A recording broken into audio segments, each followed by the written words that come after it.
হুজুরেরা এত ওয়াজ নসিহত করার পরেও রবিউল আউয়াল মাসে মানুষ কেন ডোল বাজনা বাজায়? এটি কোন জাতের মানুষ? জাতের ব্যাখ্যা তো আমার কাছে নাই, জাতের ব্যাখ্যা কে দিছে? দেখেন আল্লাহ পাক বলতেছে অহুম আযানুল্লাহ ইয়াসমাউনা বিহা, আসেনি? তার চোখ আছে, কান আছে, কিন্তু সে দেখেও না, শোনেও না, এরকম আসেনি? তা আল্লাহ তাদেরকে কি বলছে? বালহুম না, আল্লাহ পাক বলছে কাল আনআম, তারা কিসের মতো? চতুষ্প জন্তুর মতো। বলেন কিসের মতো? কাল আনআম, আনআম মানে চতুষ্প জন্তু, মানে চার পায়া জন্তুর মতো। এতটুকু বলে আল্লাহ থামে নাই, এরপরে বলতেছে বালহুম আদল, তারা এর চাইতে আরো বেশি খারাপ। রাসূল কারীম সাল্লাল্লাহু আলাইহি সাল্লাম পৃথিবীতে আসছেন, এর চাইতে খুশি আমাদের জন্য আর কিছু আছে? তিনি হচ্ছেন রহমাতাল লিল, বলেন জোরে বলেন রহমাতাল লিল, সমগ্র বিশ্ব জাহানের রহমত হিসাবে আমি রাসূল ইসলামকে পৃথিবীতে পাঠাইছি। আল্লাহ রাসূলকে বলা হয়েছে নূর, রাসূলকে বলা হয়েছে হিদায়া। বলেন রাসূলকে কি বলা হয়েছে? হিদায়াত, নূর, আলো। আমাদেরকে আলো দিতে আসছেন।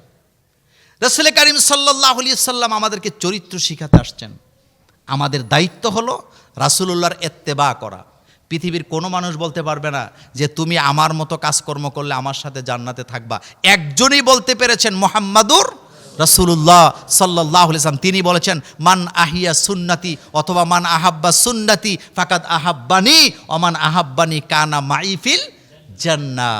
যে ব্যক্তি আমার সুন্নতকে আঁকড়ায় ধরলো, সে যেন আমাকে ভালোবাসলো, যে আমাকে ভালোবাসলো সে আমার সাথে জান্নাতে থাকবে। মাই ফিল জান্নাহ, সে আমার সাথে জান্নাতে থাকবে। সুতরাং আমাদের দায়িত্ব হলো রাসূলের চরিত্রকে ধারণ করা।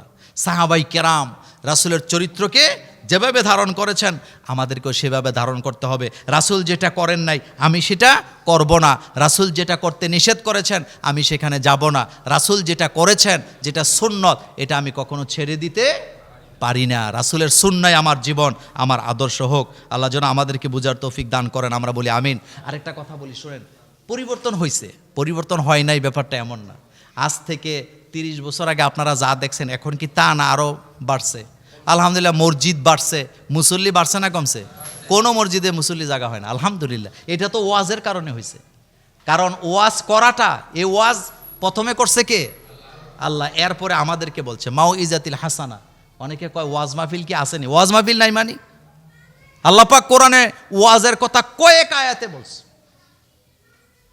যে তোমরা মানুষের প্রতি ওয়াজ করো।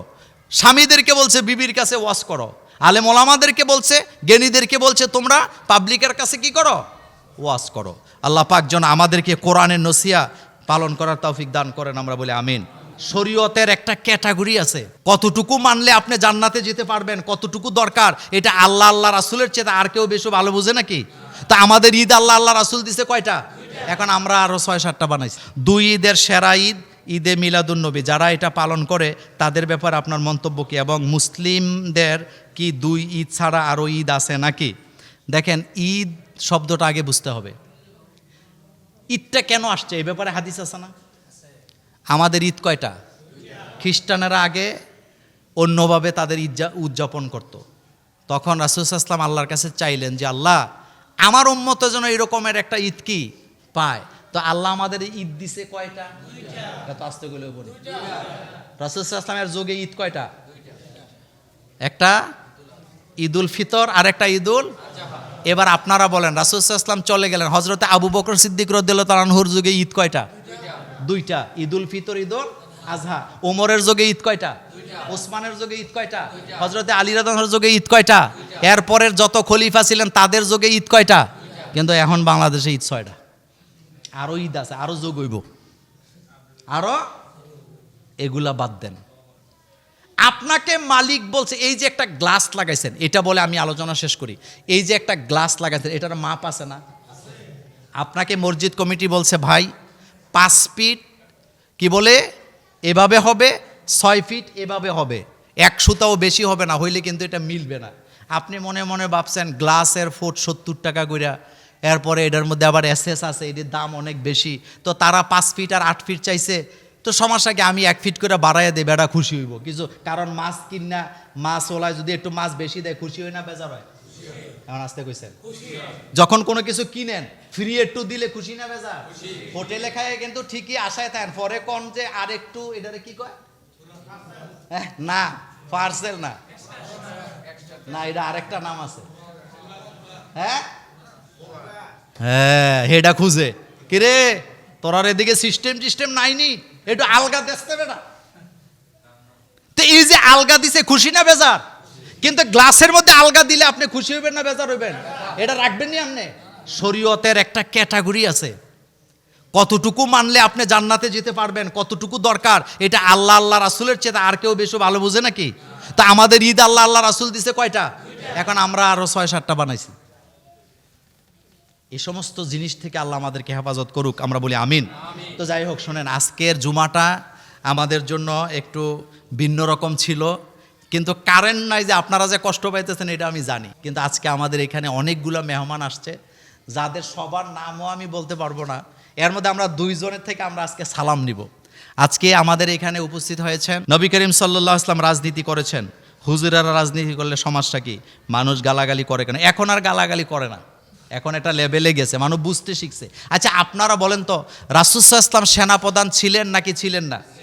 তবে রাসূল সেনাপ্রধান ছিলেন, কিন্তু সেনাবাহিনীতে ছিলেন না। ব্যাপারটা কি এমন? রাসূল বোধহয় যুদ্ধ করেন, এটা আসতে কইতেছেন। তো যুদ্ধ না করলে সেনাবাহিনীতে গেছে কি করতে? রাসূল সাল্লাল্লাহু আলাইহি ওয়াসাল্লাম মক্কায় 13 বছর ছিলেন, একটা যুদ্ধও করে নাই। মদিনাতে যাওয়ার পরে 10 বছরে যুদ্ধ করছে 79টা, তার ভিতরে রাসূল নেতৃত্ব দিছে 29টা, মতান্তরে 27টা। 27টা যুদ্ধে রাসূল সাল্লাল্লাহু আলাইহি ওয়াসাল্লাম সেনাপ্রধানের দায়িত্ব পালন করছে। সুবহানাল্লাহ বাইজে কইয়া কয়টা যুদ্ধে? 27টা যুদ্ধে মুহাম্মদ সাল্লাল্লাহু আলাইহি ওয়াসাল্লাম 10 বছরের লাইফে 27টা যুদ্ধে সেনাপ্রধানের দায়িত্ব পালন করছে। তো সেনাপ্রধান ছিলেন কি ছিলেন না? এখন আপনি কইবেন রাসূল সেনাপ্রধান ছিল কিন্তু সেনাবাহিনীতে আসিল না। রাসূল প্রেসিডেন্ট ছিলেন নাকি ছিলেন না? কেন প্রেসিডেন্ট হবেন না? রাসূলের উপরে সরদারি করে এমন ক্ষমতা কার? এজন্য আল্লাহ তাকে প্রেসিডেন্ট বানাইছে। এখন আপনি বলেন রাসূল প্রেসিডেন্ট আছিল কিন্তু উনি রাজনীতিবিদ ছিল। তা আপনার কথার মধ্যে মূর্খতা আছে নাকি নাই? রাসূল ইমাম ছিলেন নাকি ছিলেন না? কিন্তু রাসূল ইমাম ছিল কিন্তু ইমামতি করেনি। ব্যাপারটা এমন হয়ে গেল না? রাসূল সেনাপ্রধান ছিলেন, তিনি শিক্ষক ছিলেন, তিনি দার্শনিক ছিলেন। তার দর্শন, এটা কার দর্শন? আল্লাহ পাকের দর্শন।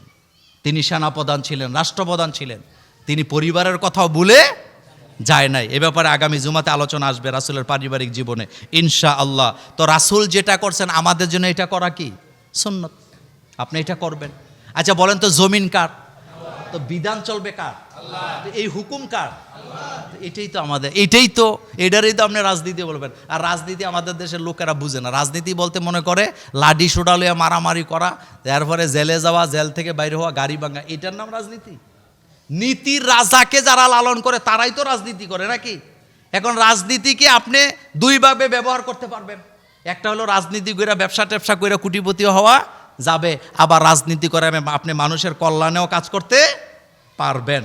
আল্লাহ পাক আমাদেরকে সঠিক বুঝ দান করুক, আমরা বলি আমিন। ব্রাহ্মণবাড়িয়া বিয়ে বাড়িতে জামাইকে আস্তা কাশি না দেওয়ায় বিয়ে ভেঙে গেছে, এই সম্পর্কে আপনার মতামত জানতে চাই। মতামতের আগে প্রথম কথা আপনাদের কাছ থেকে জানতে চাই, বিয়েতে যেই খরচপাতি হয়, অনুষ্ঠান হয়, এটা কি ছেলে পক্ষ করার কথা না মেয়ে পক্ষ করার কথা? অনেকে চুপ করে রয়েছে। কারা করার কথা?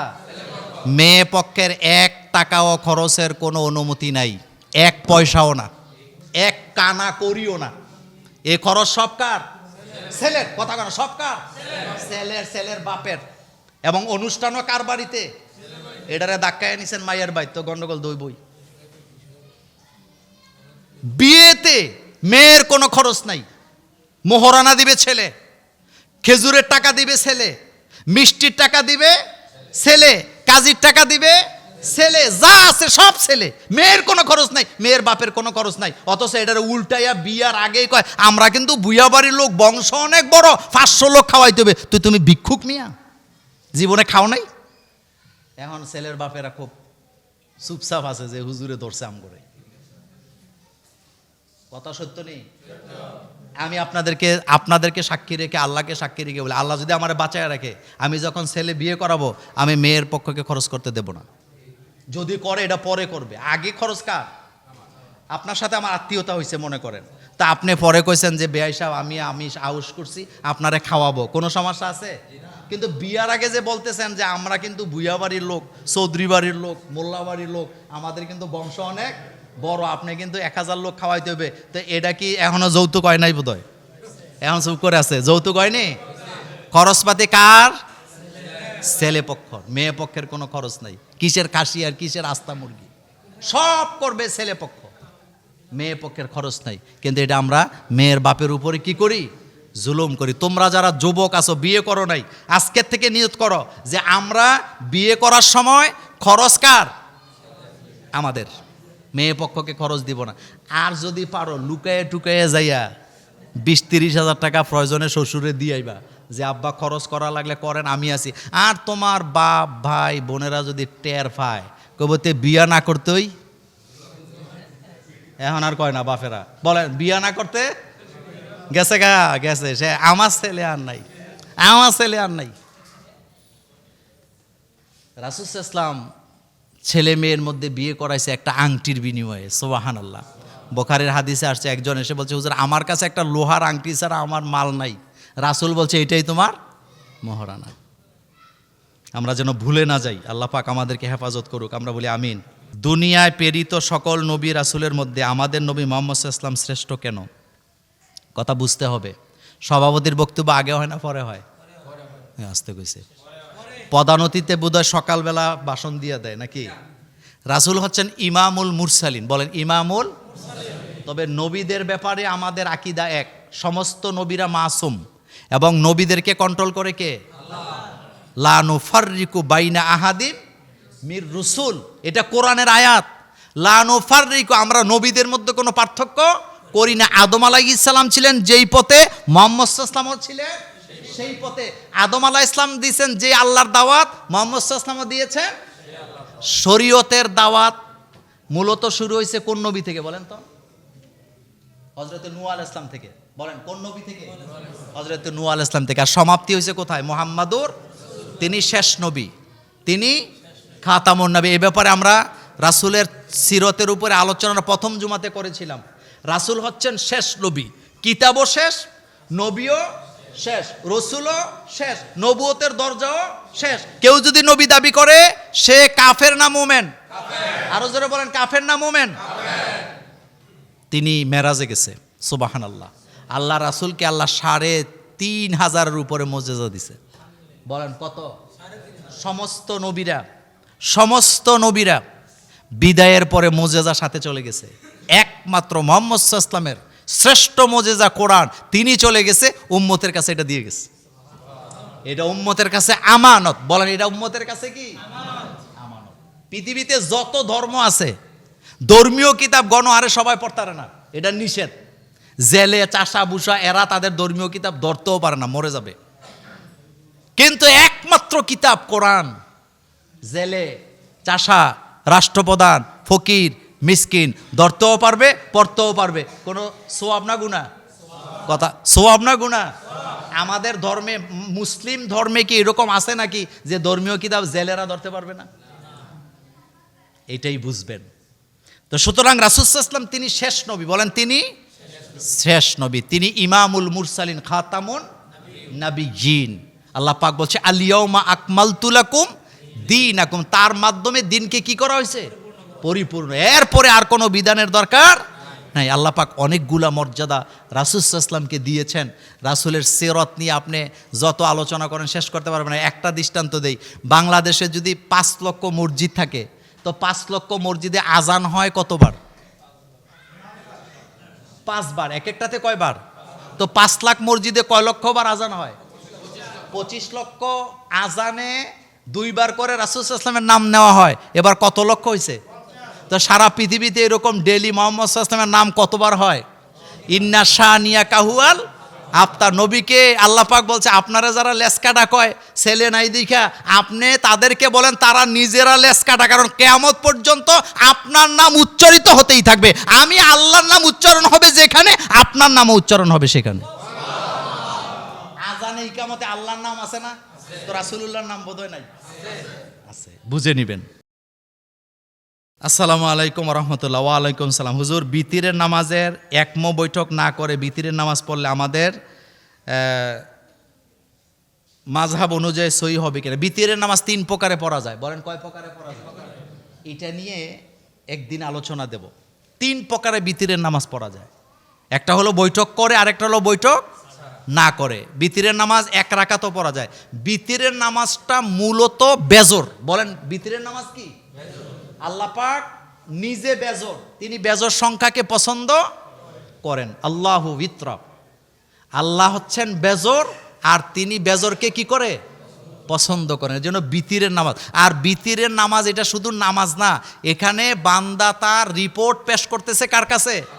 মানে ঘুমাইতে যাওয়ার আগে আপনি বলতেছেন আল্লাহুম্মা ইন্না নাস্তাঈনুকা ওয়া নাস্তাগফিরুকা ওয়া নুমিনু বিকা ওয়া নাতাওয়াক্কালু আলাইকা ওয়া নুসনি আলাইকাল খয়রা ওয়া নাশকুরুকা ওয়া লা নাকফুরুকা ওয়া নাখলাউ ওয়া নাতরুকু মাইয়াফজুরুকা আল্লাহুম্মা ইয়্যাকা না'বুদু ওয়া লাকা নুসাল্লি ওয়া নাসজুদু ওয়া ইলাইকা নাসআ ওয়া নাখফিদু ওয়া নারজু রাহমাতাকা ওয়া নাখশা আযাবাকা ইন্না আযাবাকা বিল কুফফারি মুলহিক। এবার আপনারা একটু কথাটা জোরে বলেন। আমাদের চাওয়া পাওয়া কার কাছে? যাবতীয় চাওয়া কার কাছে? অপরাধ করলে ক্ষমা চাই কার কাছে? নেয়ামত লাগলে চাই কার কাছে? সেজদা দেই কাকে? রুকু দেই কাকে? এ সবগুলা কথা কোথায় আছে? দোয়ায় কোনো দেশ, দোয়া কোনো দেশ। ক্ষমতা কার কাছে চাই? দুর্বলতা থেকে মুক্ত কার কাছে চাই? এটা হচ্ছে সেই বিতিরের নামাজ। এটা আল্লাহ পাকের পছন্দের একটা নামাজ। 3 রকমে পড়া যায়। এটা আগামী জুমাতে মনে থাকলে ইনশাল্লাহ দেবো, যেহেতু আজকে সময় কম। আপন খালুর সাথে আগে প্রেম পরে বিয়ে, নেট দুনিয়া এই বিষয় নিয়ে তোলপাড়। এই সম্পর্কে ইসলাম কি বলে? তালাক হওয়ার পরে বিয়ে হইতে কোনো সমস্যা নেই, কারণ 14 জনের সাথে বিয়ে শাদী হারাম। বলেন কয়জন? এই 14 জনের ভিতরে খালু পড়ে না, তবে একসাথে সংসার করবে না। কিন্তু তালাক হয়ে গেলে সে কি বিয়ে করতে পারে।